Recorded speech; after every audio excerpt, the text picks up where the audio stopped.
So good evening, everybody, and welcome to the Town Board of the Town of Ossining work session for Tuesday, December 1st, 2020. Yes, it's true. Please rise and join me for the Pledge of Allegiance. I pledge allegiance to the flag of the United States of America and to the republic for which it stands, one nation, under God, indivisible, with liberty and justice for all.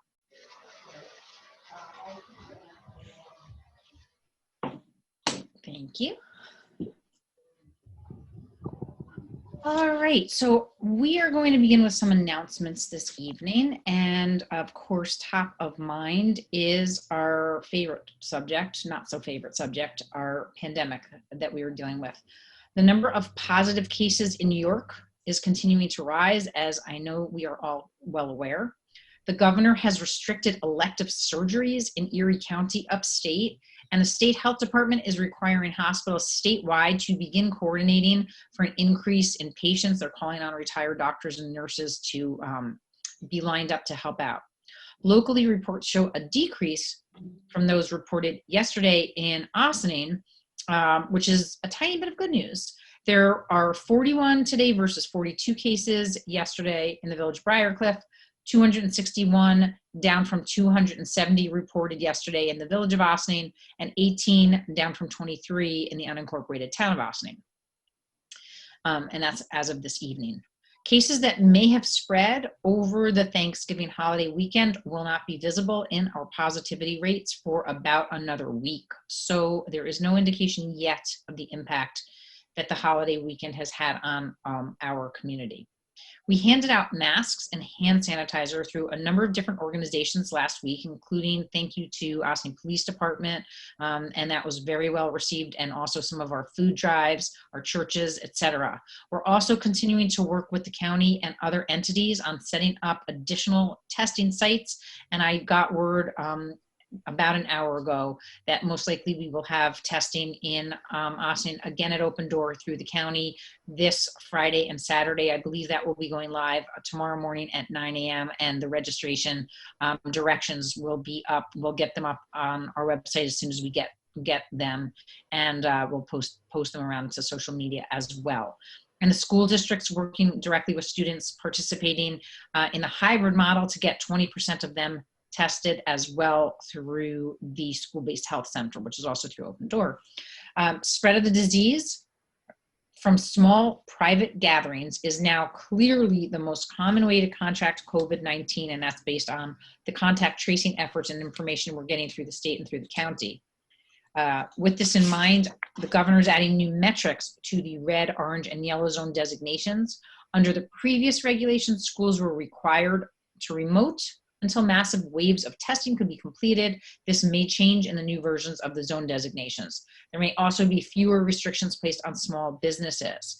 I know I've gotten calls or emails from some small businesses who want us to shut down, but we are going to continue to follow the guidance from the state.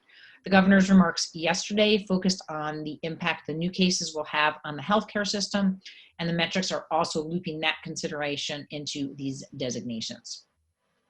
We all must make good decisions now. Please do not attend in-person gatherings. And if you must attend, please, please, please wear a mask. If you'll be eating or drinking together, stay at least 6 feet apart. The width of most dining tables is not likely to measure 6 feet. If you receive a positive test, please stay home. If you're awaiting the results of a test and you think you were exposed, you should also stay home. The town, county, and state have resources available for those who need to isolate or quarantine and cannot do it without assistance, or if they need other help. Also, please do reach out to us. We have a full list of contacts on our town website at townofossining.com. You can also reach out to my office directly at 914-762-6001. If someone in your household tests positive, please get tested and then stay home. Assume you were exposed. Assume you probably contracted the virus. Wash your hands often and avoid touching your face. Always wear your mask anytime you're interacting with those outside your household. I know we hear a lot of reports of most people are complying with the mask regulations, but we're not seeing into people's homes. And we know that we're not going in there and pulling people apart. So we just need to all take responsibility for ourselves, for our family members, for our friends, and be safe. There's also another reason to follow these guidelines. Keeping our case numbers down not only protects our community and essential services, but it also is directly tied to our local economy. 1 out of 6 small businesses across the country have had to permanently shutter during the pandemic. Many of our small businesses are luckily still with us, but we could lose them if they cannot sell or provide services during the holiday season. If people are nervous to shop in town or order food from us, our favorite local gems could go out of business. So please do your best to patronize our local establishments. Many have set up ways to get curbside help to avoid in-person contact. Our businesses have been amazing through this past year. November 28th through December 31st is Shop, Eat, Buy Ossining Month. So all town residents should support local businesses as much as possible. I recommend you take a peek at the small business bingo game on our Facebook page to see just how easy it is to support them this year. And a shout out to Karina Scorsia from my office who set that up. One of the really great things about this town is our sense of community. We have tons of Facebook groups, nonprofits, and religious institutions helping get the word out and helping in even more ways. It is still Giving Tuesday. And these not-for-profits work so hard to support our community, from food insecurity to housing, to childcare, to healthcare, to emergency response, to those who need a helping hand to just make it from one day to the next. Please do take the time to spread the love, share what you can, and maybe redirect your planned travel dollars and donate to help out these local organizations that continue to help make O-Town our favorite place to live. They also love volunteers, so if donating is not an option, ask how you can help. All right, so next up, we have our work session agenda items. We have John Hamilton here this evening, our building inspector, with a building department report. And coincidentally, we're then going to be talking about a couple local laws that John has been weighing in on, and we're looking forward to that. Through this pandemic, our building department has been incredibly busy, and we're looking forward to hearing how John and his team have been keeping up with the heavy demand. John, take it away. Okay, good evening, everybody. It has been very busy. Even with the lockdown that we had over those several months, we've already issued 306 permits. We've also issued 242 alarm permits, did 159 title searches. I don't have foils and complaints data tonight. We'll have that the next time.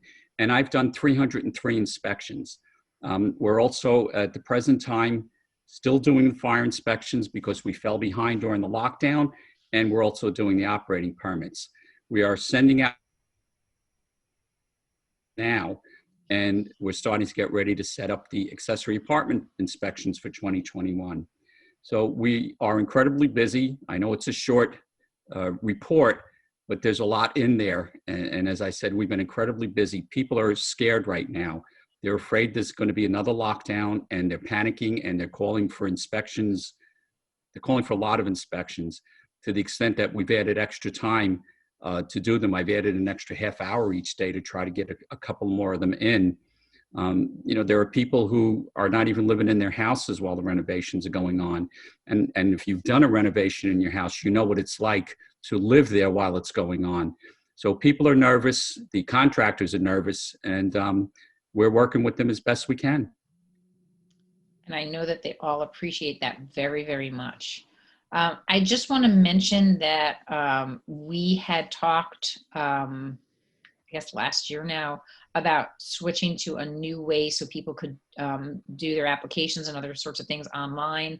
The village had jumped in with a different software company, I guess I don't exactly know, to help with the permitting. And we've just sort of been waiting to hear if that's going well, and not sure that they're so happy with their current company that we were considering. So we're looking to see if there's a way that we can continue to work with Municity, which is the company that currently we have a lot of our information in the building department is all stored with in Municity. And to see if there's a way that Municity can provide online services for applications, et cetera, for us. So that conversation is still ongoing. We would love to be in sync with the village on this. We're not sure about the timing to do that, so we'll keep you posted on that. I just wanted to give that update while we had everybody here together. John, is there anything you want to add about that? No, actually, we're going to have a Zoom meeting with that tomorrow, if I'm not mistaken, Victoria. Yes. Yeah. We are. Just wanted to keep the board in the loop in advance. So we're going to talk about that, and then, you know, hopefully have an opportunity to potentially get a demo from them to see what it's all about and decide if it makes sense to pursue. I don't know, is there anything else? So I think that's it. Oh, I just did want to mention about the foils, because you said you didn't have that number, but I can guarantee that it's at least 5 a day. Margaret has been very, very busy because they all come across our computers also for all of the foils. Mm-hmm. Margaret's on top of it, and honestly, I literally think that if there were fewer than 700 foil requests this year, I'd be very surprised. Yeah, we are getting a lot of them, a lot of title searches. I was in a house this morning, and the gentleman is selling, they're moving. And I said, out of curiosity, how long has the house been on the market? He said 4 days, and it's gone. Yeah. 4 days. So the title searches are coming in hot and heavy, and people are still doing a lot of remodeling. So we're getting a lot of them that people are refinancing. People are staying, and they're fixing up their houses. So that's very encouraging. So that's good to know, because it's not just people moving in and, you know, new people coming in. It's also people taking advantage of the low rates and to do some I'm sure much needed work, or they're just staying in their houses more and realizing like they need to do the work, or they need to expand their space a little bit so that they aren't all on top of each other when they're working from home. Yeah, well, I think the fact that we issued 306 permits says a lot about that you're right. Right, for sure. Okay, fantastic. Board colleagues, do you have any questions for John? No, thanks for all your hard work, John. It's appreciated. I know you've been running around, and for giving us feedback on all our beekeeping and assorted restaurant legislations. Have you been doing okay with the restaurants? You're happy with how they're complying with the regulations? Yeah, they're. Is this working? Yes. Okay, I'm sorry. I'm not good at this. Yeah, I stop in periodically and take a look around. They're getting nervous with the winter coming, because I believe we're discussing it tonight, if I'm not mistaken. I hope we can get some legislation amended for those tents that they have outside. And also, I'm glad you brought that up, Dana. We sent them a copy of that letter you sent us from the county, from the state, regarding occupants load. Yes. We sent a copy of that to each one of them. Okay, right, because that just came through yesterday. Yeah. But we already did pass that. We passed that local law, John, to allow the restaurants to have the tents outside. No, I'm talking about the flaps. Yeah. Oh, you did? Yeah. Okay. Yes, we're all good with that. I thought you were at that meeting for some reason. I guess not. Okay.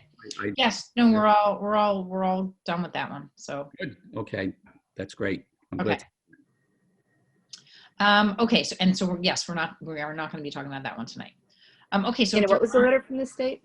The state, they actually only want, so even though we passed this legislation allowing for sides to the tents, well, you're allowed to have the sides, but then you have to follow the indoor guidance. It's just like indoor space. It's not considered outdoor space. But I actually think that we even included that in I don't remember if we included that or not, but basically the tent is an extension of your indoor space. So you have to follow the indoor guidance, not outdoor. Right. But I think right now, I guess the yellow zone is only for people indoor or outdoor, but North State Road is not in the yellow zone. So it really wouldn't apply. Yeah, I believe what they're doing now is they're telling us that if you're allowed 50% capacity, it's 50-50. But if you drop to 25% inside, then you got to drop to 25% outside. I think that's what they're interpreting that as. Right. Right. If you have a fully enclosed tent, if you leave the tent open on two sides, then it's still considered outside. So that's what the governor, was issued yesterday. Thank you. Or it might have been the day before, but we found out about it yesterday. I thought that was in the county update. Okay. In any case, next up we have, we don't have Valerie yet. Oh, yes, we do. We have Valerie. Okay.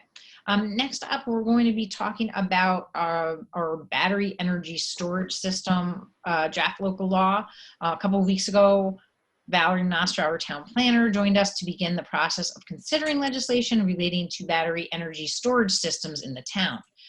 This is actually part of the CLCPA plans for the state, or ways to get renewable energy into the system, back into the system, and to be able to have more energy in our backyard, essentially, and not have to rely so much on the grid, and not have to rely so much on fossil fuels. So finding ways to store alternative fuels is a little bit what battery energy storage systems are all about.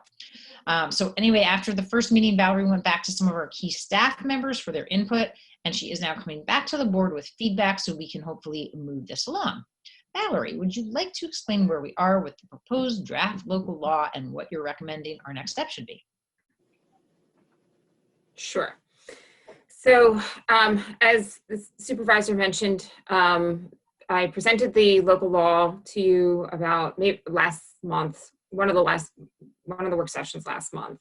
And since that time, I reached out to various town staff to get their input. John provided some input dealing with the heights of fence. For example, in the model law, they have a 7-foot fence, but technically in the town code, 7-foot fence starts triggering building requirements and setbacks for buildings. So his suggestion was to lower it to 6.5 feet because that will coincide with what we already have currently in the zoning code for allowable fence heights. And truthfully, to a larger extent, that half foot is not really going to, I don't think is really going to be problematic. It's just really there as meant as like a general enclosure and a little bit of a barrier so that people just don't have direct access to the battery energy storage facilities. Other than that, that has been the only edits prior that I've incorporated into the current local law based upon discussions that we had last time. So I did send out a revised version, but really the minor change was from 7-foot fence to a 6.5-foot fence. There is one item that I do want to speak to the board about before we go to the next steps, and that would be clearly sending it off to Christy to put into more of a local law format, and then have her take a look at where to place this in the town code. I wrote this assuming it was going to go under the zoning code, but then again, I'll leave it up to Christy to make that final determination.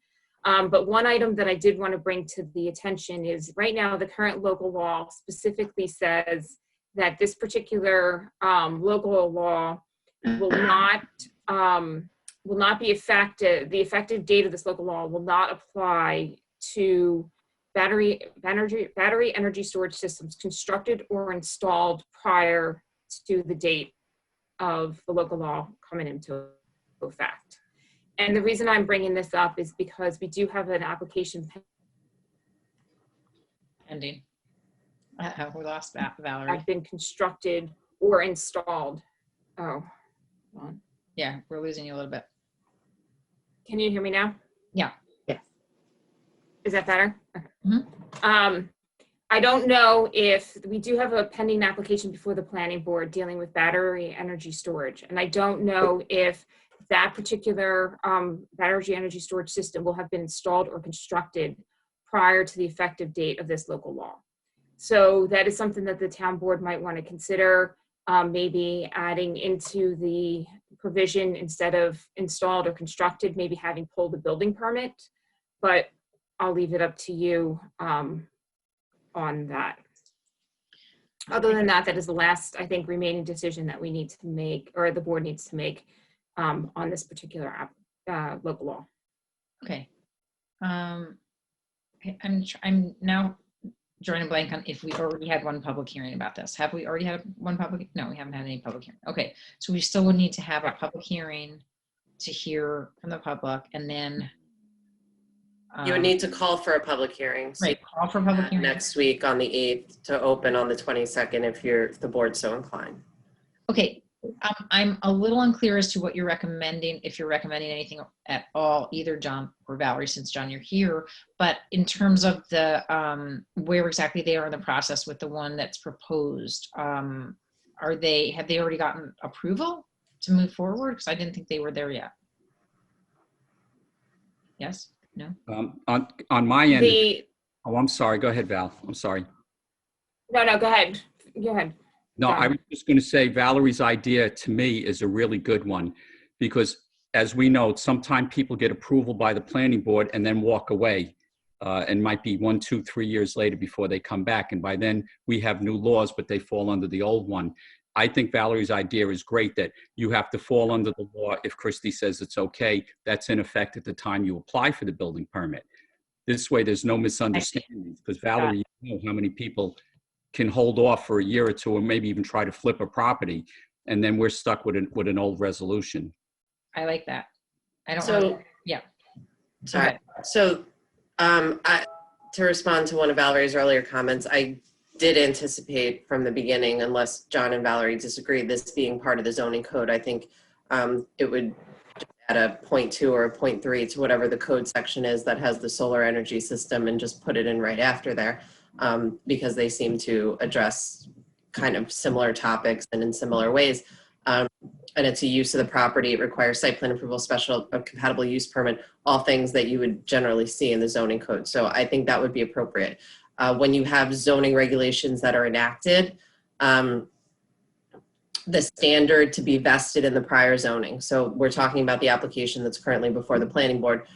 Say they got their approvals, unless they completed what's termed substantial construction and substantial expense, they would not be vested in their prior approvals.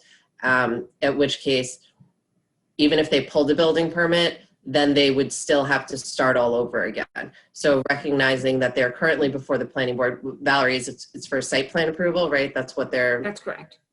So there's still a level of overview that's happening right now, even though we don't have this in place, which obviously is much more expansive than what is currently in the code, which is nothing, but they're still getting site plan approval.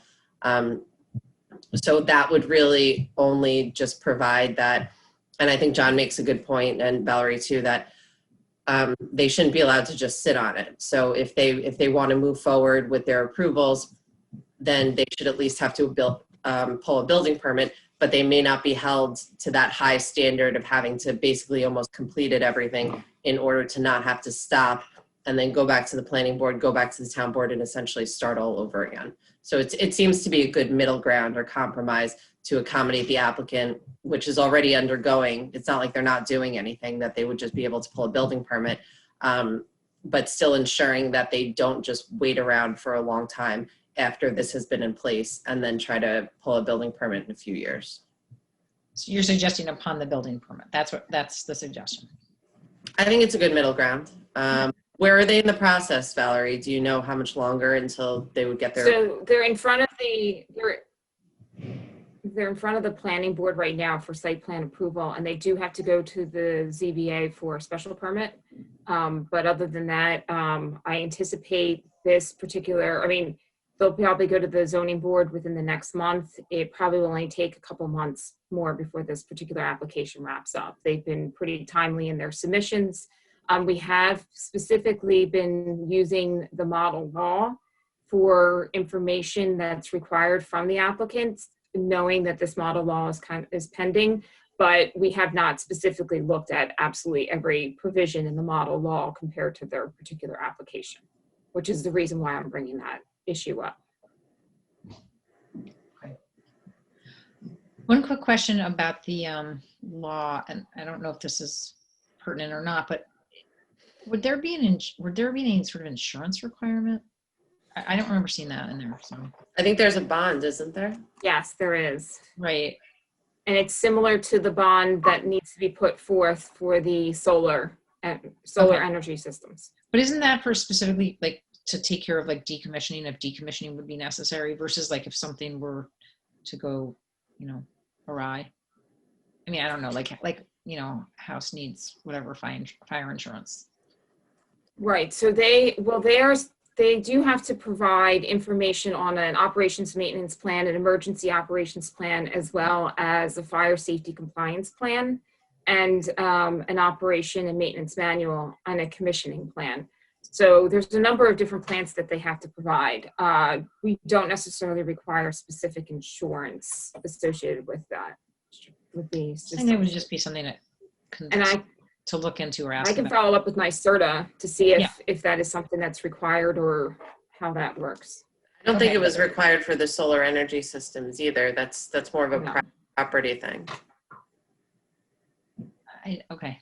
It's just a thought. Okay. Otherwise, I mean, I think that the draft, I get, we use the NYSERDA model, right? But I think that it really does look in a lot of ways it looks similar to what we did for solar, where, environmental considerations are sort of paramount for the first pass to determine where these might be sited, and, view sheds and things of that nature. And then all the safety precautions are in place to make it, least obtrusive and,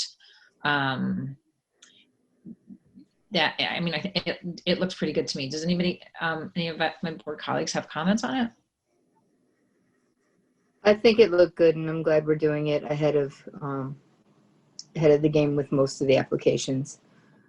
That we have a set of guidelines in place for the applications that'll come afterwards. Yeah, and I definitely think you'll get more because I'm working in other communities and they're popping up all over the place. Right. I thought it looked Exactly. good too. I was happy with it. All right. Valerie, I had one more question about the timing. So, and John too. So if it seems like it's possible based upon where the applicant we were talking about is in the process, that they may not get their approval by the time this is adopted. So if we go forward with a potential schedule of the town board opening a public hearing on December 22nd, it's possible the town board could adopt this at some point in January, at which point that applicant would probably still be going through the process of going to the zoning board and then back to the planning board. So it may have to be framed, if we're going to make an exemption, a little bit differently than just those that have gotten approvals, so long as they have pulled a building permit, because it's possible at that point in time they may not have even gotten their approvals. That's correct. I mean, yes, if that timing, it's possible that they probably won't have their approvals at that point. And then what would be the timing for them to come back to us? Because we were going to have to approve the floating zone. Well, you can exempt them. Okay. That's kind of the concept that we were talking about. So Okay. if they're going, they've already spent, I believe a few to several months before the planning board going through this process, and Okay. given that the planning board is reviewing it, to not make them restart the process and come to the town board and hold more public hearings and whatnot, but to exempt that one specific application, I mean, we would frame it generally, but just understanding that that's the only one that it would really apply to. I think it would have to be a little bit different than just having pulled a building permit, because they probably wouldn't even be in a position to do that possibly if the board were inclined to go forward with adopting the local law in the next 2 months. But Christy, I'm just curious, for exempting them. I don't understand, I guess, why they can't conform to the new law even before they get the building permit. My thought is, and I might be wrong, that there's not going to be that kind of a drastic change, I would think, when we create this law from what's before the board right now. So No, but I think, John, I thought she was only saying exempting them from the floating zone requirement. Oh, I'm sorry. I missed Is that right? Pretty much? Well, I mean, they're not as That's what I valid thought. explained earlier. The planning board is using, it seems, this law or these criteria and factors as guidance in their site plan review. but I don't think the requirements as they're set forth here are being as explicitly applied because it's not law yet. Right, but I think what John's saying, and I agree with him, is that they should be if they don't have it all together. I think we should exempt them from the floating zone, but not necessarily the rest of the requirements. And I So think we then they're don't gonna do have to that. stop. How close are they, how close is their plan to in compliance with our law that we're coming up with? So they will have, I think their fence is going to be higher than the fence, in this particular application. And then they're also meeting right now, they're meeting specific setbacks related to where buildings can, or where the overall accessory buildings can be in the underlining zone, where once we adopt this particular law, there will be certain setbacks based upon, new bulk regulations based upon what you have similar in the solar energy systems. They will meet those, but we're just not comparing those. If we want, I can reach out to the applicant. They seem to be very amenable. I can have them compare what we're actually proposing, because I didn't even have something for them at that point in time. If this is actually going to local law, just have them present information as to make sure that they do meet those bottom criteria. We are asking them to provide all the required plans, like the decommissioning plan, the commissioning plan, but we do not necessarily right now have them required to pull the bonds, right? That's not part of the current code, nor is the actual floating zone application as well. So there are some elements that are not part of the current zoning code that would be as part of this this new law. Okay, but structurally, they're within everything we're hoping for. That's correct. Okay, thank you. I would love for that bond to be posted, because that's our security blanket for, that's why. John, you're muted. But John's agreeing. I can see him shaking his head in the up and down direction. John, you're still muted. You're muted, John. Still, we can read your lips though. I don't understand. To me, it's not onerous to tell them that we're going to make you follow the law that's coming to effect. I don't see how that's onerous. We're not making these tremendous changes to them. We're saying we need a bond. Yeah. That's just not onerous. Right. No, I would think the one thing that we might want to consider exempting them from would be the floating zone, because that does seem like the more onerous, and we know that it's in a pretty good place. And I think for the most part, it makes sense, where they're thinking about being sited. So I'm guessing that the board would approve it anyway, just we would not have to go through that process to do so. So that's my feeling. I don't know how everybody feels about I agree. that. The other thing I would also say, it just reminds me, is that when we were, considering the solar legislation, we had a solar developer who, was kind of telling us like if there was or wasn't stuff that made no sense or made sense. So I think we'd like them to take a look at it anyway, in any case, and give us, if there's something that's crazy, like, oh, that's we could never comply with that or something like, I doubt it, but that did come up, with some of the solar stuff. They really didn't want the goats. No, I don't know. I'm just saying, like, there were things that, they think that they gave us some guidance on, which was helpful because, we're not solar developers and we don't know what the, what the, whatever limits might be of our, just what seems like common sense may not make sense to somebody who's actually doing, on the ground.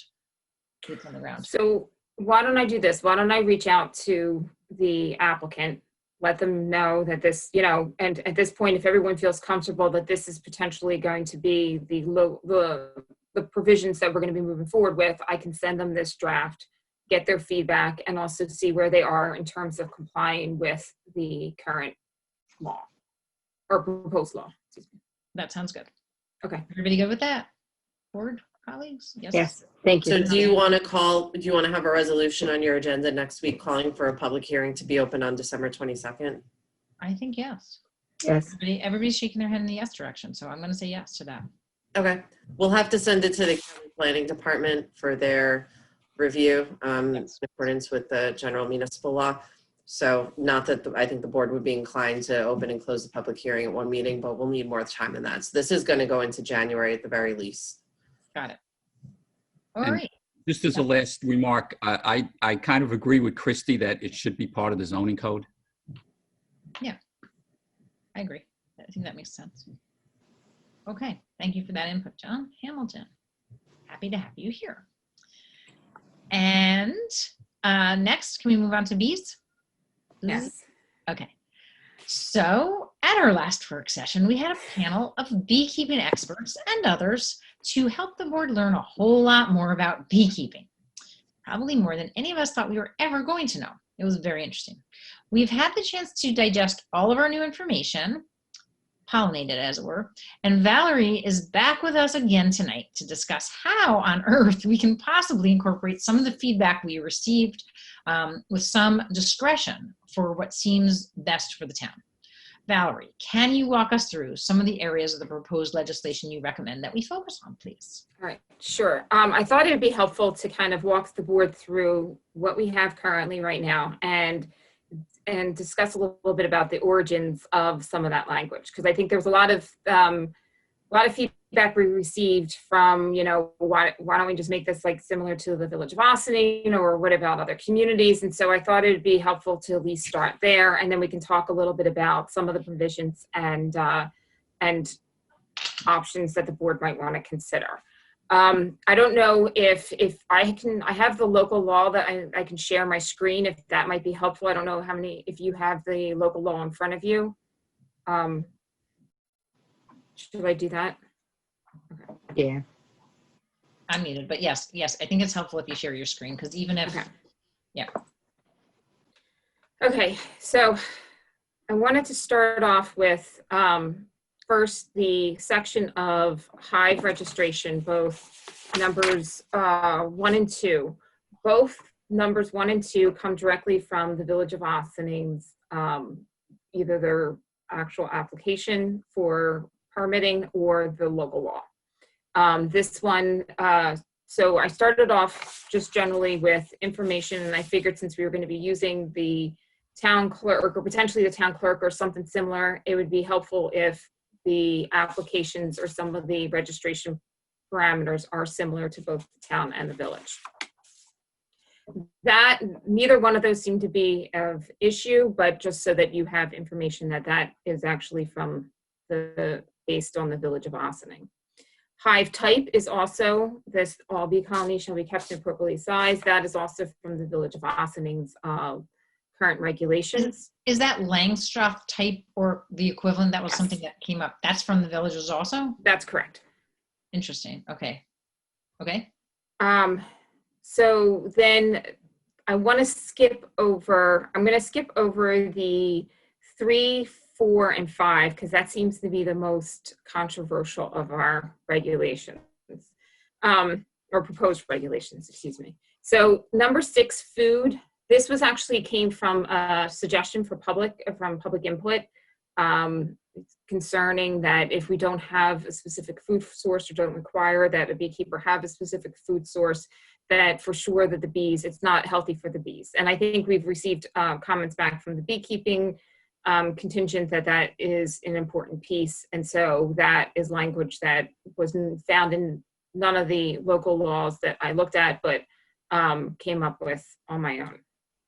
Okay, but I think we did get some feedback specifically about that it consists of a garden specifically versus, I don't know, some other kind Right. So I don't really know how you judge on what's the appropriate amount or not the appropriate amount. That is something that you could put into the overall permitting application. I have a food that consists of a garden. So what's really a garden? A garden could be, it can vary like in size. I think it's just really just the fact that you're just not having one plant. But if the board would like me to remove the word garden and put in, just consist of native pollinated species and not specifically have the word garden in there, but we're not even defining the word garden. So I think it's keeping it very flexible. Okay. And then I think one of our areas has an orchard as well, right? So. Right. So we can add, if you would prefer, I can add in, garden or orchard, garden/orchard. I think you have you're good with the food source shall consist of a variety of pollinator species that will provide blooms throughout the growing season. I don't know that you need the word garden. Okay. That's my opinion. I don't know what anybody else thinks. It says blooms. I think that's fine. Yeah, I agree. And I can just put the plants, plant species, the plants shall consist of a variety of pollinator species. How's that? Mhm. Perfect.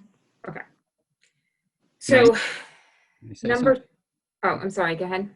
I was just thinking that you might want to include in there that these pollination species provide blooms, etc., sufficient in quantity to support the hive. I think it sort of does say that, doesn't it? But you're the convenient source of food. You provide. Well, I think the other issue is that bees will travel up to 3 miles. So Yeah. while they're trying to encourage having the pollinator species on site, there's no guarantee that they're not going to seek food elsewhere. But we can add of sufficient quantities if that's what the board would like. Again, but now we're getting into, I feel a little bit of a gray area of what does that really mean. Yeah, I agree with that. That's pretty gray. It would be hard to define and hard to check and hard to monitor. Unless John's going to check that for us. I'm just, as we go through this, I just, we had gotten some feedback, and one of the comments was specifically about this section about what is provided. And they said, are you mandating beekeepers have to plant specific gardens for their bees? What about naturally occurring bee fodder, such as dandelions, buttercups, and clover,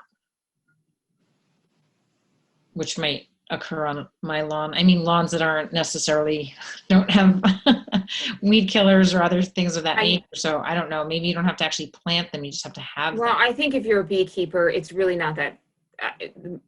I think if somebody really wants to do beekeeping within the town of Austining, I don't think we're asking much of them to plant pollinators, some pollinator species on their property.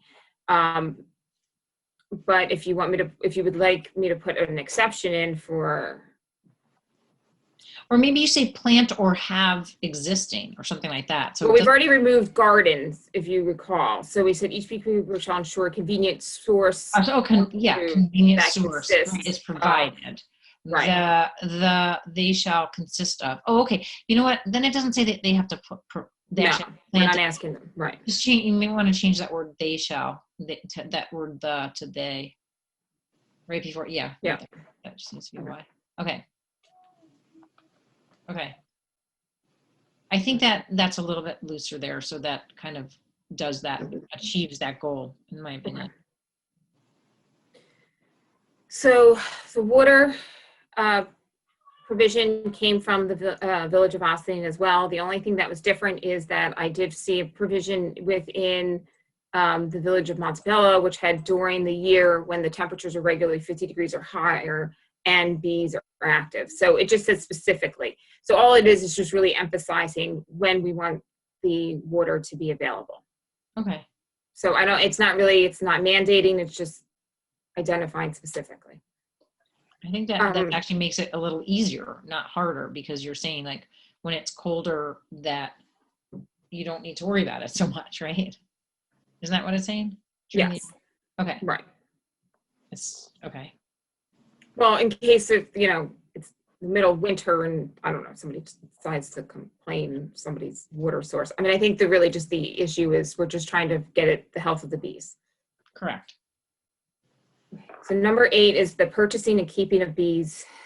All right, so the A actually comes from, A and B both come from the Village of Montebello. This deals with the bee genetics and focusing on, not Africanized bees, but New York native bee species or honeybee species. I think we said at that point, I think we decided to keep the New York native bee species as an option, but really we know it's probably going to be honeybee species. And then also B was any any colony of honeybees exhibiting defensive or angry behavior needs to be requeened immediately. That piece is from the Village of Montebello as well. I did, do a little research, and that is a solution if you have an aggressive hive, is to requeen bees as one option to try to get them behaving more appropriately. I think that that's the issue with a couple of these, which is that it may be a solution, but it's not the only solution, right? Right. So we're mandating that this is how you deal with it. Right. I mean, so we can just remove it and have the beekeepers try to, deal with it on their own. But this was, Right. I don't know. Where's Montebello? Montebello is in Rockland County. Okay. And then again, one of the other comments was regarding using native New York State bee species and limiting the spread of Africanized bee genetics. This doesn't seem based on any sort of understanding about how bees are sourced or what Africanized bees are. I would just say that any beekeeper who purchases bees in the US is almost 100% likely to get Italian bees. Africanized bees are an invasive anomaly that no beekeeper would willingly choose. This should be deleted. So again, they're basically agreeing with us. If you want to delete the language from the code, that's fine. But I think in essence, the beekeepers are agreeing that they wouldn't purchase those bees. Right. Yes, I agree with that. I don't know. I'll let the board weigh in.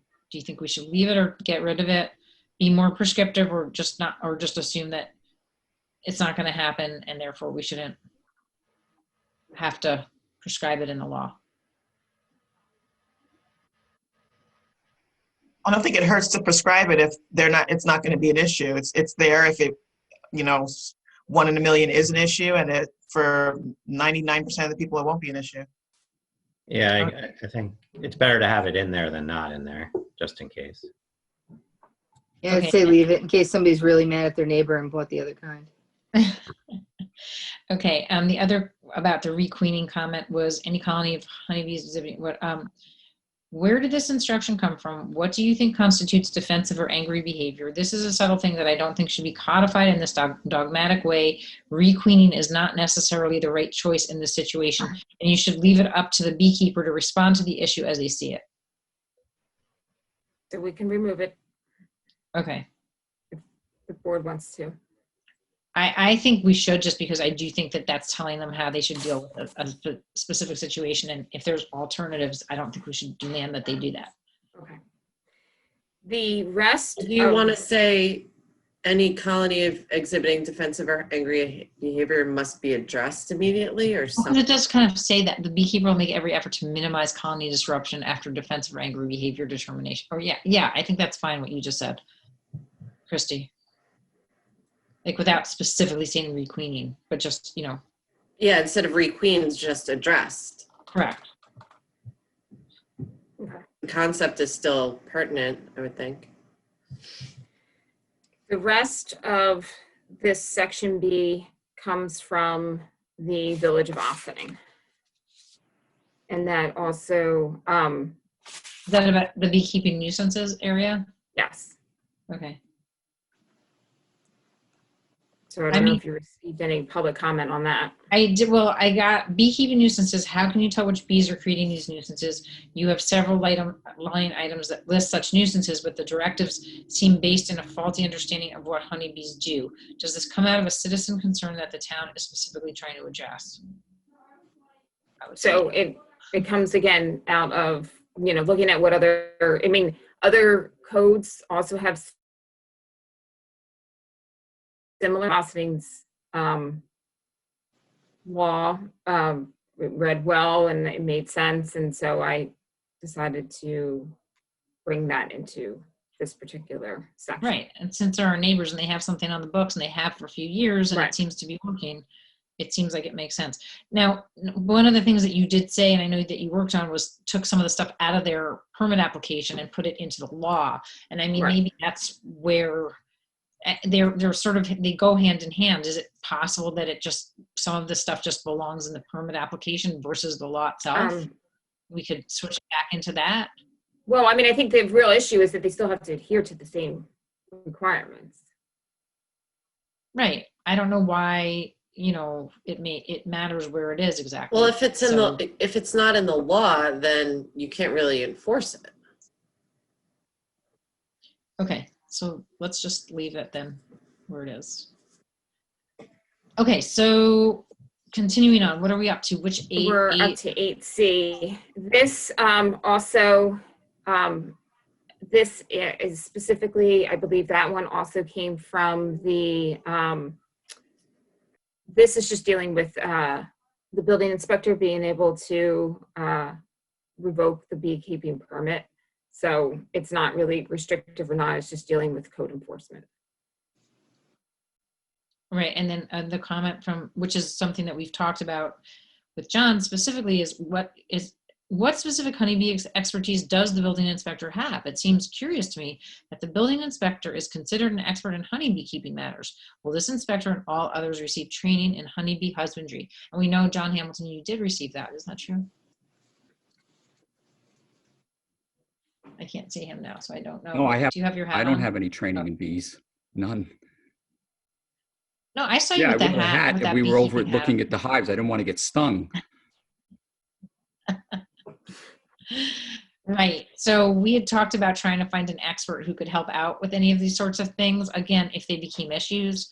And we didn't have a lot of takers. I'm guessing that again, we've heard from the village that there aren't a lot of complaints. For the few times that we might need help with this, I'm guessing we could Well, it find does some. specifically say the building inspector or their designee. So it does allow for that. Right. For John to appoint a bee warden. If we can A find bee one. warden. No, I mean, in all reality, Any thoughts I'm on joking that, around, Wendy? but we can continue looking for somebody or some organization that we can connect John with for questions or concerns. Okay. So number 9 and 10, I brought these in. These were both from the Village of Montebello, specifically because of the fact that the origins of the Village of Montebello looking for beekeeping law was that they had a number of larger properties who were looking to do beekeeping, and not necessarily those individual property owners that were going to do the beekeeping themselves, but also having somebody come in and be the beekeepers for their particular properties, which is very similar to what we were dealing with the Bethany Arts Center and also St. Augustine's. So these two provisions are there specifically because of those circumstances. We can remove them. The first deals with the beekeeper shall maintain a log on site recording significant hive activities. If the beekeeper, and this is where it really focuses on, does not reside on the property or plans to be away, he or she or an eligible representative shall visit the same no less frequently than approximately weekly during the months of higher bee activity and approximately bi-monthly at other times, except if specific circumstances necessitate more frequent attention.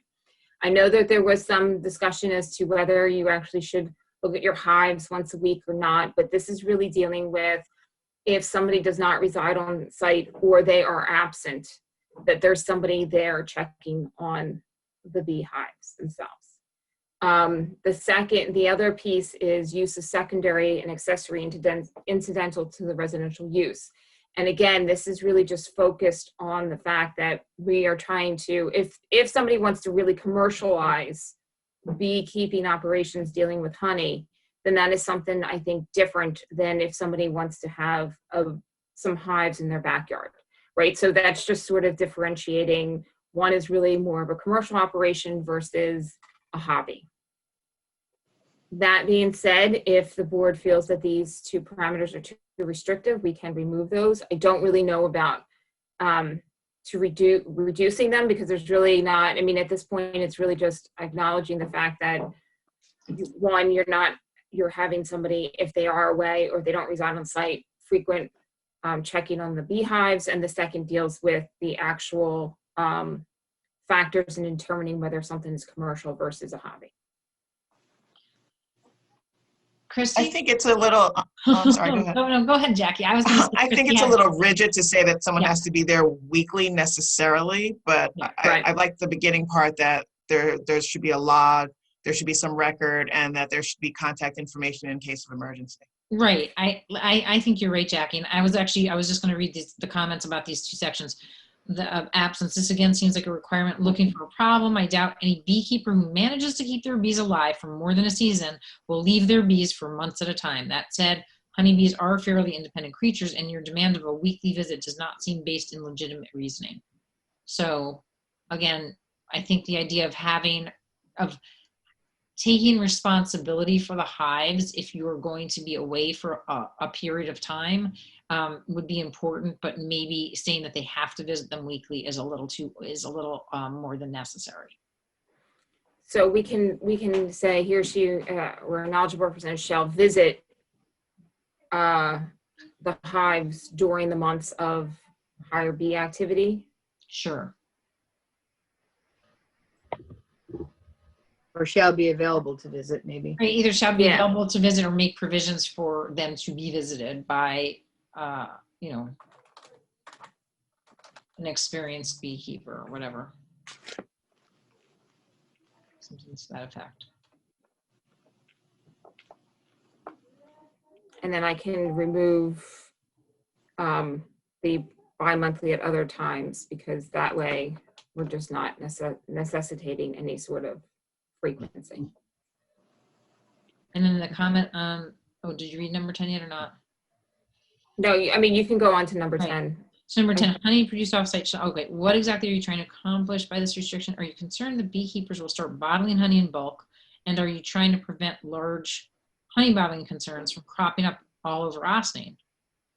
I am no lawyer, but right now this reads as prohibiting any beekeeper from purchasing honey ever and bringing it to their property.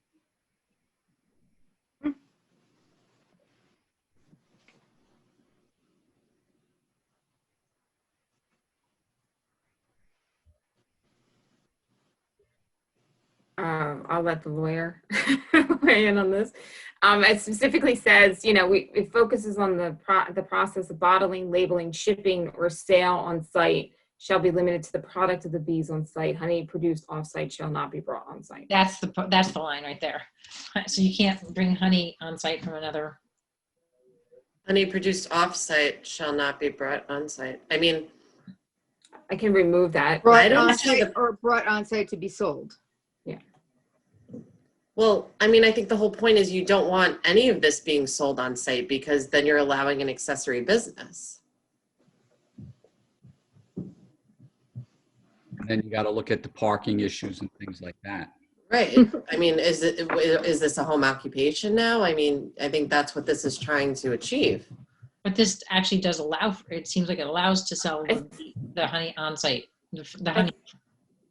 Right. I think what it's trying to do is just, if we limit, again, now this all goes back to what we're going to have to deal with very shortly, is if we're limiting to a certain number of hives, then it's basically saying, it can be a very, whatever you're developing on site, that's it. It's not going to turn into a more commercialized enterprise. When we will have to come back to this particular section when we deal with if we decide to remove limitations. Right. And then this section becomes important again as to preventing it from being commercialized. Because if it is going to be a commercial enterprise, then it could potentially go in other areas in the village, but under, a different use. Town. Sorry. I don't know. So under what circumstances would honey produced off-site be brought on-site for even broader distribution? Yes, I think that's the intent of that. I mean, just like- I know that's the intent of the language. I'm just thinking so- about a brewery that brings in, outside ciders, or, sometimes you want variety, you want to offer variety or something like that, Right, but that's Yeah, why and that's this a commercial operation. Exactly. Yeah, you would see those in commercial areas, not necessarily in a residential one. Right. Right. Well, we're not. And this, just to bring this back, this says this use accessory and incidental to residential use. So this is really speaking about residential uses and not necessarily your business districts itself. And we can, again, I can change that to specifically use secondary, accessory, and incidental to residential zoning districts, if that would be more clear. Okay, maybe yes, residential zoning districts. Can you put the word of after irrespective?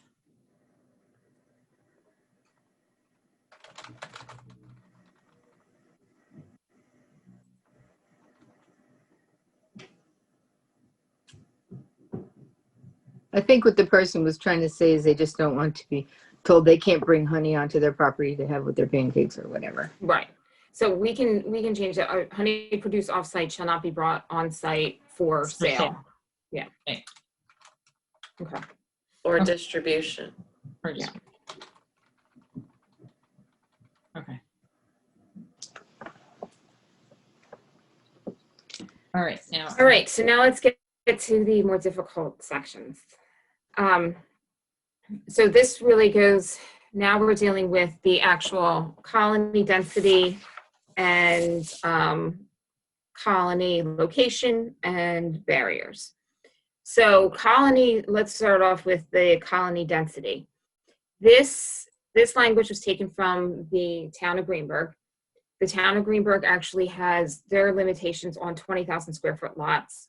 If you recall at the very beginning of this overall discussion, we talked about how some communities, similar to like the Village of Ossining, does not regulate the square footage of properties or the amounts of hives. And I think the town board at that point was interested in potentially putting some regulations into effect dealing with the minimum square foots.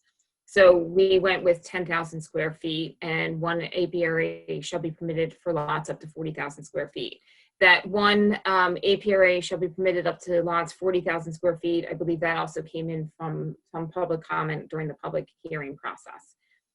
Then we added lots over 40,000 square feet, again, based upon public comment we received, that each additional 40,000 square feet can have an additional apiary up to a total of 6 apiaries. So at this point, I think one of the concerns from the beekeepers is that we shouldn't have any minimum square footages and we shouldn't have any maximums on the total apiaries required. Okay, and so now I turn to the feedback from their other constituent. Hold on a second. How many apiaries required or how many apiaries allowed? How many apiaries allowed? Okay, thank you.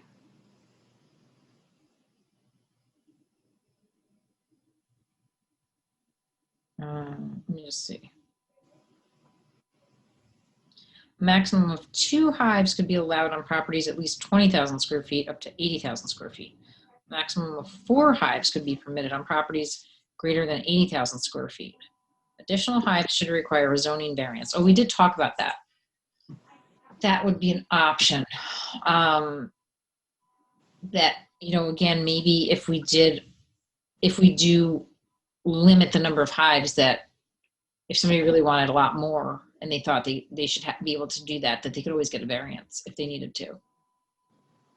But now what is this? A maximum of 2 hives, properties between 20 and 80,000 square feet. How does that?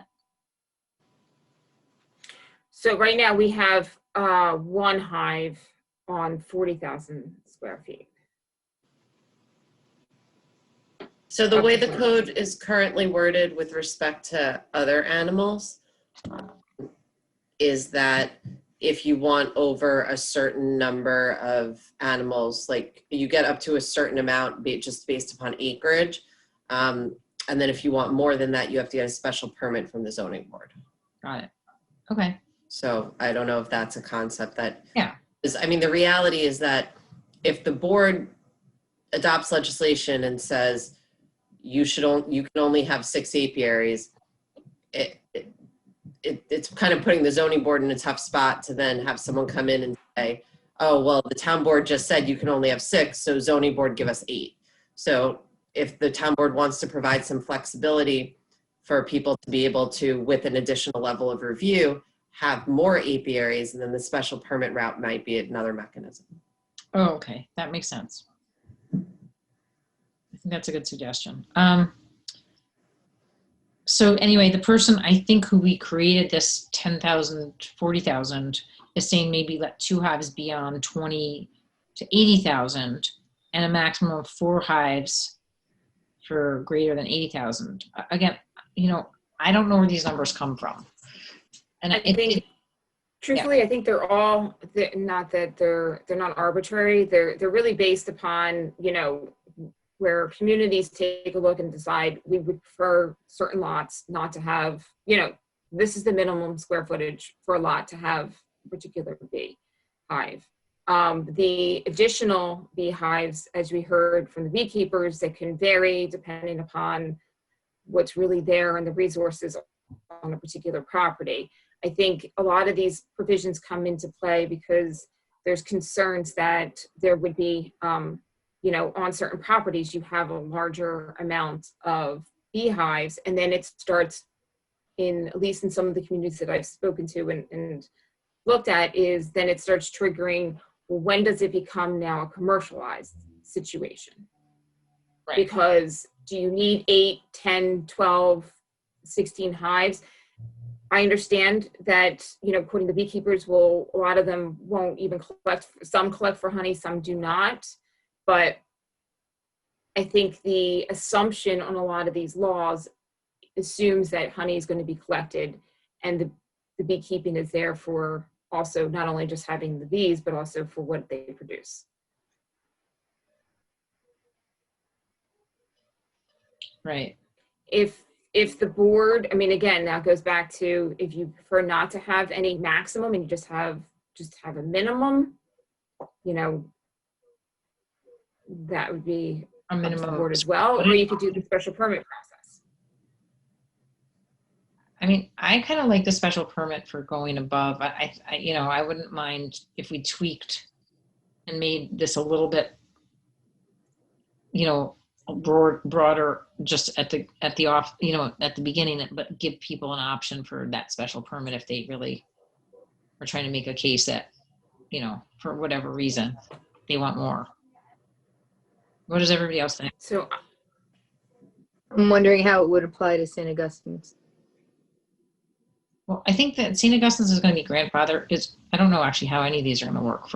How would that work? You can't be grandfathered if it wasn't legal. That's true. I don't even know how many hives St. Augustine's has. Do we know? 16 or something like that? Is that what's on right? I don't remember. That we did know. It feels like a thing.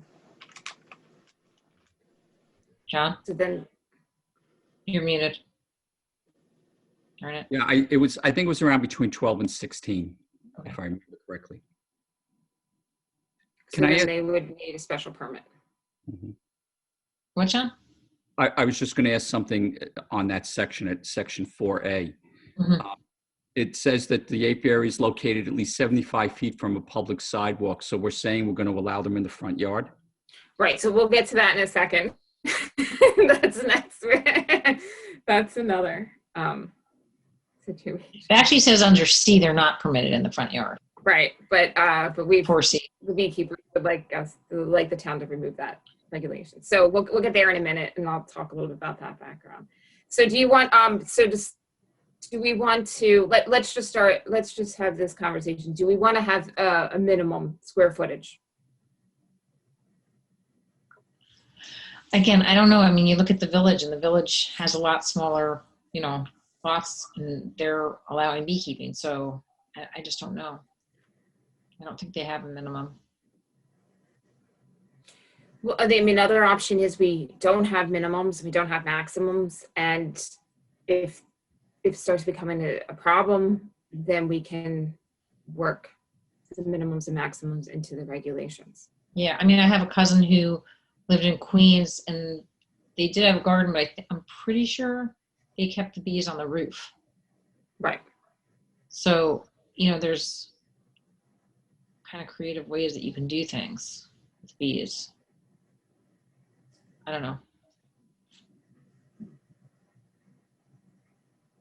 I kind of think we don't need to have a minimum, but I can't remember if that came out from one of our constituents. Is that where the minimum came from?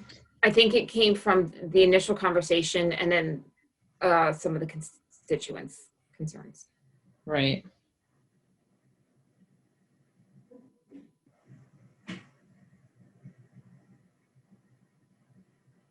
I don't know. Does that knock out people in Crotonville? Right, that's what I'm thinking about. So why don't we leave it, and if it becomes a nuisance, add it. Okay, so we can, As long Right as they now. have room for a garden. Is everybody good for that, with that?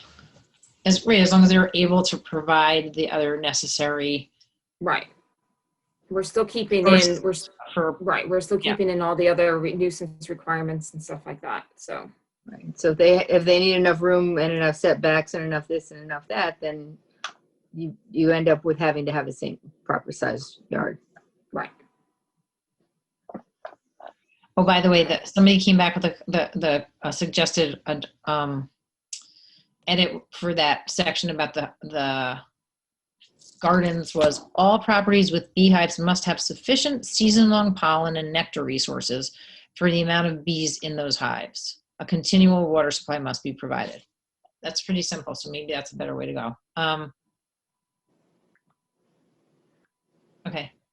Another thing to kind of tie back in John's comment about what was 4A and is now 3A is with these setbacks, I don't know that a lot under 10,000 square feet is really going to be, I don't know how much they'll be able to comply.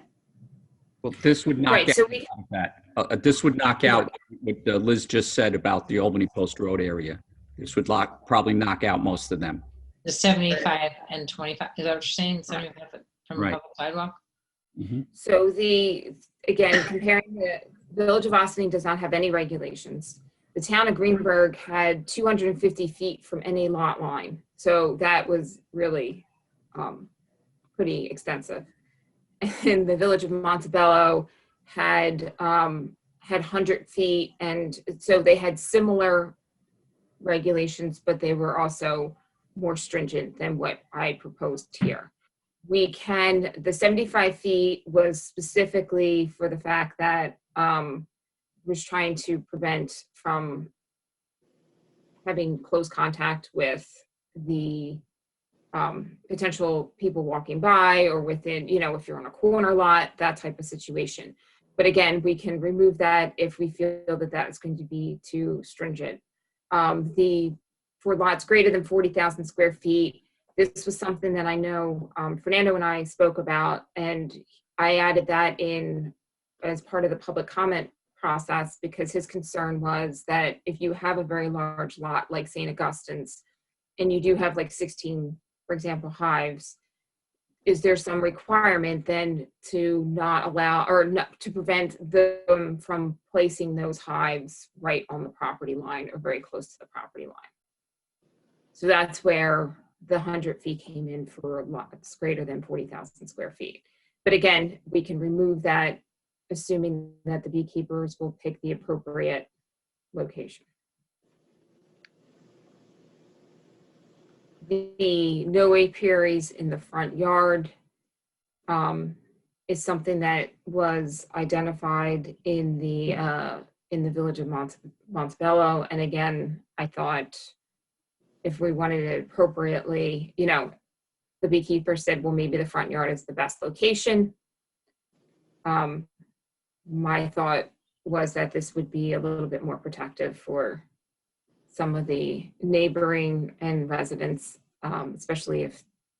I mean, I think it just depends because front yards, obviously there's a classic front yard, but depending on how houses are situated or, on properties or how large the property is, it may not really matter. Front yard, if you're putting it up near the property itself and, you have a rolling front yard, it might not even be noticeable. Well, how are we considering the front yard? Like, is the front yard the setback area? Is that the way? So it could stay in front of your house. It just can't be within that setback area. Is that what we're contemplating, or it can't be in front of the I guess the line of the house at all? Right. I originally put it in for the line of the house at all. If Yeah, we want no to apiaries require front yard setback, we can do that. I think that's a good idea to have, a decent setback in the front yard, so it's not going to interfere with people going by on, walking or whatever. But still allow it on these properties where, the front of the house is another 200 feet away. So we could say in the required front yard setback. Okay. And then I should remove these two, correct? I mean, I think it's At least with respect to the public sidewalk, alley, street, or road. Yeah, we don't have any sidewalks anyway except on North State Road. Yeah.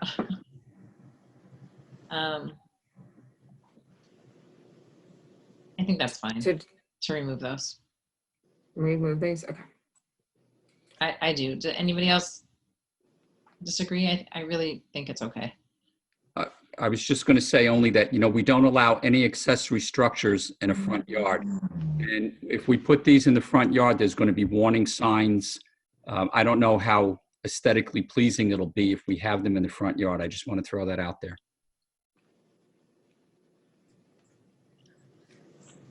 Well, again, one of the things, I think this was in, hold on a second. Let me just go back to the suggestion of where these things should go. I feel it's more the size of a garden fixture as opposed to a structure, in my mind. Well, I looked at that one in St. Augustine's and it's noticeable. It's quite noticeable. I mean, it's in the woods there, so it's not a problem. But if it was in their front yard coming in, you would know that you were looking at the beehives there, especially with the big warning signs. I haven't seen that. Here it says placement of hives should be determined by an expert beekeeper.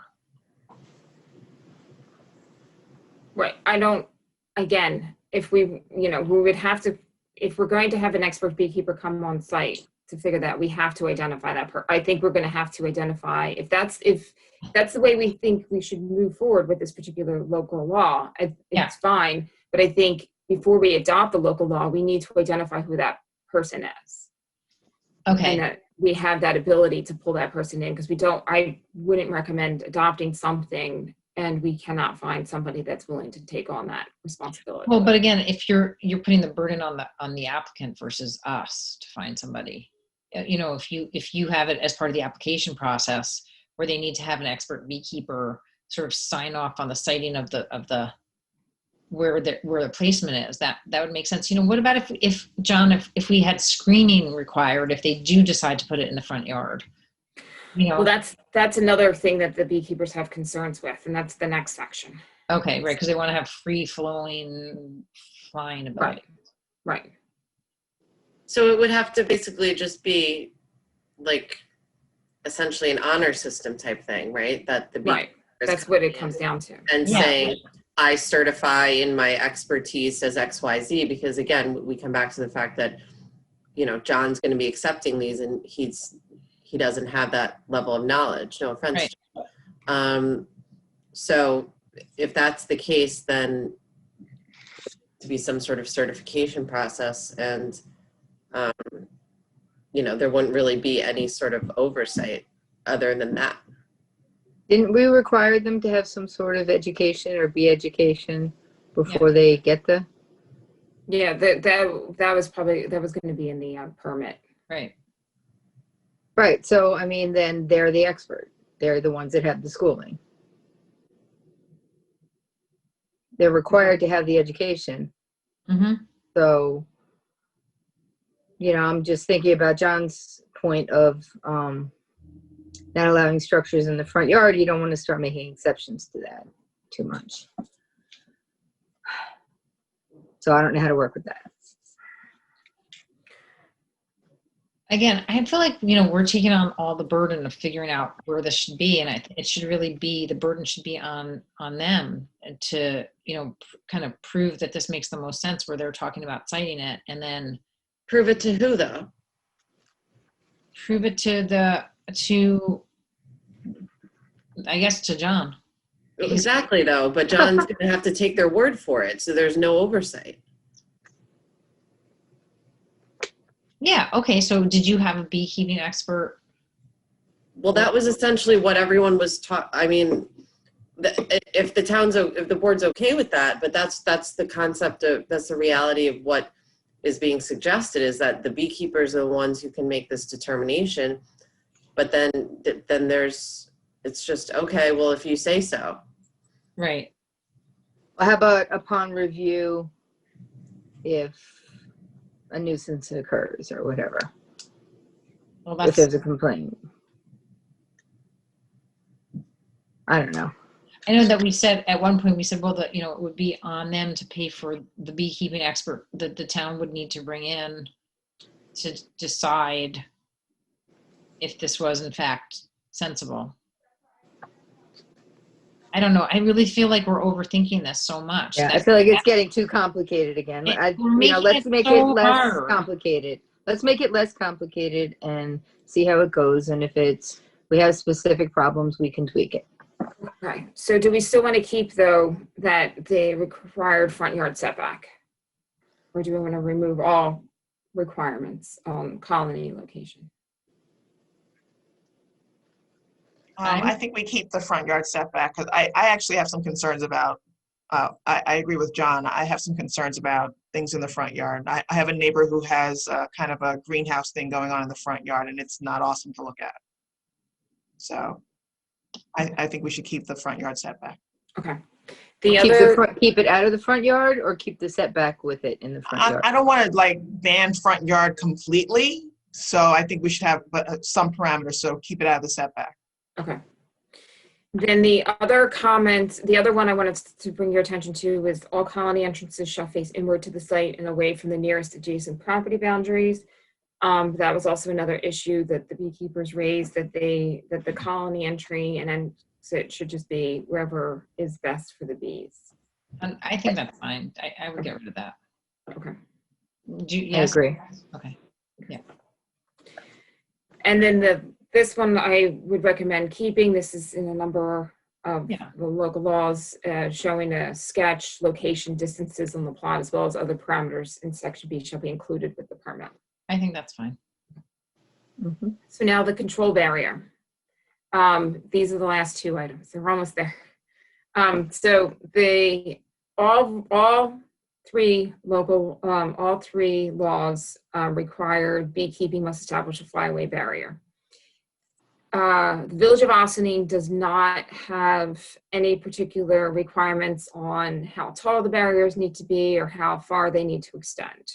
We can remove that if we don't want to have those particular requirements, but right now we are suggesting that they be at least 6 feet tall and extend 15 feet beyond the colony on each boundary. I do know that I've had in my conversations with some of the beekeepers, the flyaway boundary barrier is important, and it really does need to direct bees away from the colony and in the direction that you want them to fly, as opposed to right directly onto a neighbor's property. But if you prefer not to have any regulations as to the barriers, we can remove that last sentence or last two sentences. I'm fine with that, just requiring the barrier itself without being really super specific about it. Everybody else? Good. Okay.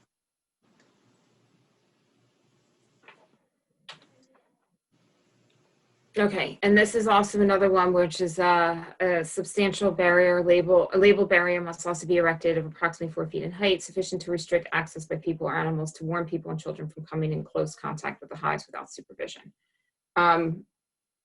Again, we can remove that if you don't feel that is necessary. Well, do you remember the comments? I don't remember what they were saying about this one. I don't think anybody raised an issue on this one, but this is less about the bees and more about just a general barrier warnings.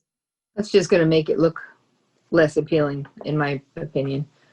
I don't know. I haven't seen anybody. I haven't really looked at a lot of local apiaries to see, that dogs and kids are going to be running up to them. It's not. Doesn't seem like Let's it's. just get rid of it then. Okay. Yeah. Okay, so that is it. Okay. Woohoo. That we went through everything. So basically, just to reiterate, and if anybody's watching from the public, we are keeping the information on the hive registrations, the specifics on the hive type, but we're removing regulations on the site colony density and colony location, except for the front yard setbacks, and then also requiring dimensional drawings and demonstration that you're adhering to the requirements in the local law from Section B, which is basically everything in here. I Then think you have, sorry, I think you Yeah. did colony location, but then there were 2 subsections that oh are. yeah, thank you, sorry. So then the control barrier, we're keeping the control barrier must be established, but we're removing the requirements for that, as well as a barrier for and warnings for people of approaching bees. But we are keeping the requirements on food, water, and the purchasing and keeping of bees, including the nuisance requirements. And we are reducing the amount of frequency that's required, but we are specifically identifying that if somebody is absent or somebody doesn't live on site, that they are responsible for, checking in on the bees and finding a replacement. And that we are specifically limiting distribution and selling of the products beyond what is being produced on site. Fantastic. Can I ask a question? I'm sorry. No, I'm what do- sorry, yes. What do we mean by controlling barrier? What are we describing for that? Well, right now we don't have any requirements for that. We don't have a description of height and stuff like that, but, Right. but it maybe, do we just need to add a definition or something like that? What is a control barrier? Yeah, like is it a solid fence? Is it just a chain link fence? I'm just curious what it is, because we are putting this in a front yard, and it's going to be possibly that 6 feet in height. I'm just a little curious. Well, we did have in there that it can be solid, vegetative, or any combination of the Right. two. That we So, can I mean, add in. why we can add that Yeah, we can add that. back in. Sure. We're just trying to get rid of the height requirements, I think. Right, along That's the fine. property line, and then we can remove at 6 feet or more,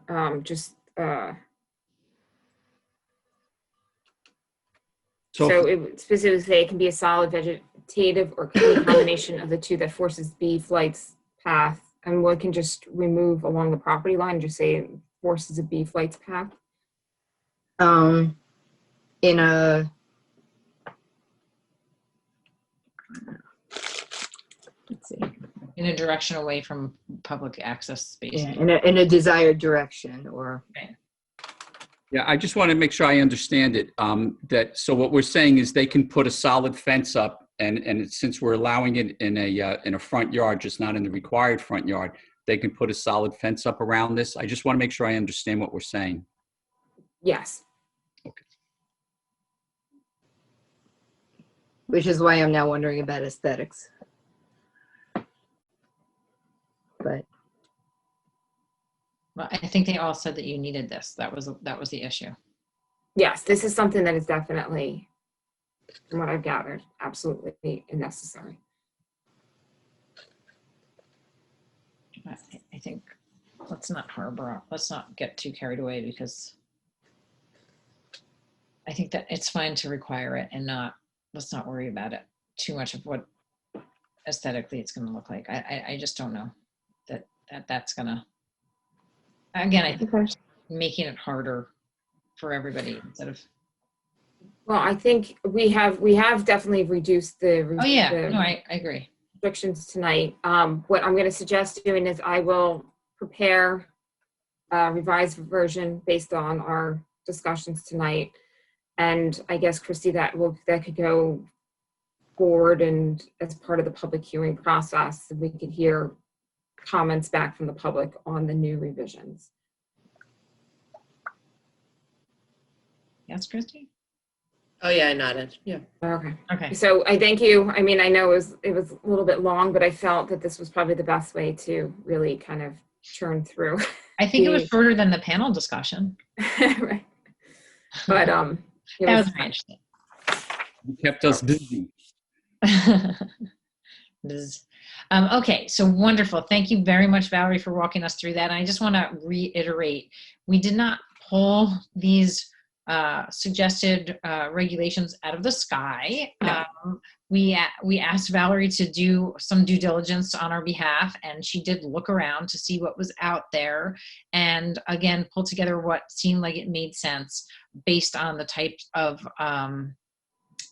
maybe land use and the areas that you were comparing it to seemed like it sort of made sense. So starting with the villages as our neighbors, and then moving around and looking how others might have dealt with similar types of challenges as we might have in the town. So Valerie, thank you very much. And thank you all for listening and learning about bees with us as we continue to work on this bee legislation. And again, this is just going to be the next draft. And then we will again have an ability to hear from the public about the new draft and what they think does or does not make sense, so we can continue to tweak it, but hopefully we will get closer to something final in the not too distant future. Okay. Okay, any other final comments from any of my board colleagues about any of this, or? Okay, fantastic. Okay. Thanks, Valerie. Great. Okay, Thank so- you. And John, too, you can go off if you haven't already. Oh, John, you're still there. Okay, I'm like the moving boxes. I can never find everybody. Okay, so fantastic. Thank you again. We are up to our 2021 budget changes section of the work session. Good night.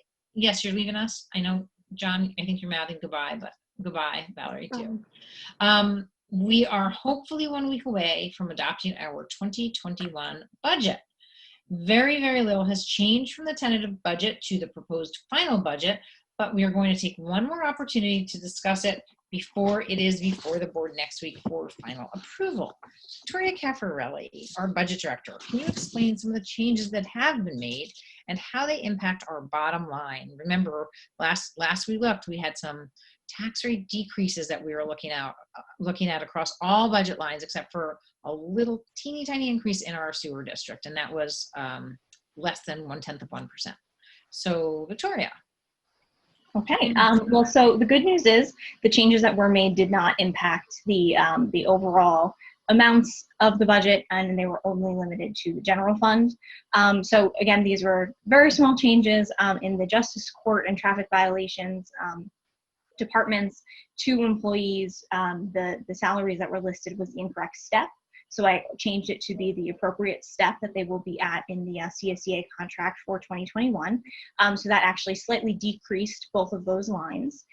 There was also an inadvertent deletion of one of the, from the requested budget to the tentative budget in the legal section of the general fund budget. Oh, no. I'm sorry? Christy, cover your ears. I know, we accidentally deleted Christy, which was not intended at all, or part of Christy, not intended at all. We're working with a new software this year, so some kinks that need to be worked out. Yes. But nevertheless, these have been corrected, and the good news was we were able to basically take from and add from our contingency line, which was already much higher than it was last year. Last year, we had budgeted a little under $75,000 in contingency. This year, going into the tentative budget, it was closer to $100,000. So now it will be slightly less than that to accommodate for the accidental deletion in the legal line, but with the addition from the justice court and, you know, all in all, we're still going to end up with more contingency than we did last year, and we didn't have to change the actual totals in the general fund. So there's no real change, but just in case anybody is really going through this with a fine-tooth comb in the public and also for the board's information, these are the changes that have been made. All right, fantastic. Any questions, board colleagues? Anything further discussion-wise? Anything else you want to add? Yeah. I just would like to thank you, Victoria, as well as Dale and Liz Nakari, and for all of the very hard work dealing with the new system. This is like what, the third one in 4 or 5 years, I think, that we're working with. I think we like this one, but it always takes a little getting used to, and just appreciate all the hard work and diligence that goes into working with all these changing softwares and people and things of that nature. So thank you. Thank you. All right. Well, with that, unless anybody else has anything else to say about the budget, which I've already seen that you do not, unless I didn't give you enough of a chance, I'm going to give you one more chance. Anything? Okay. Oh, Northern, what did you want to add? Just joking. Okay, so with that, if I could possibly have a motion to adjourn to executive session for advice of counsel on contracts. I don't think. Yeah, I don't think we have right? anything personnel. Yeah. Okay. So moved. Second. All those in favor? Aye. Aye. Anybody opposed? Wonderful. Thanks so much, everybody, for joining us tonight. Our next meeting will be Tuesday, December 8th at 7:30 p.m. You can tune into Zoom. We anticipate that the governor will adopt another executive order extending our ability to have public hearings and public meetings via Zoom type of devices or systems. And so we will see you next week on Zoom. The meetings are also recorded and uploaded to Facebook, YouTube, and our townofaustin.com website. So check it out. Thanks so much again for joining us, and have a great week, everybody. We'll see you soon.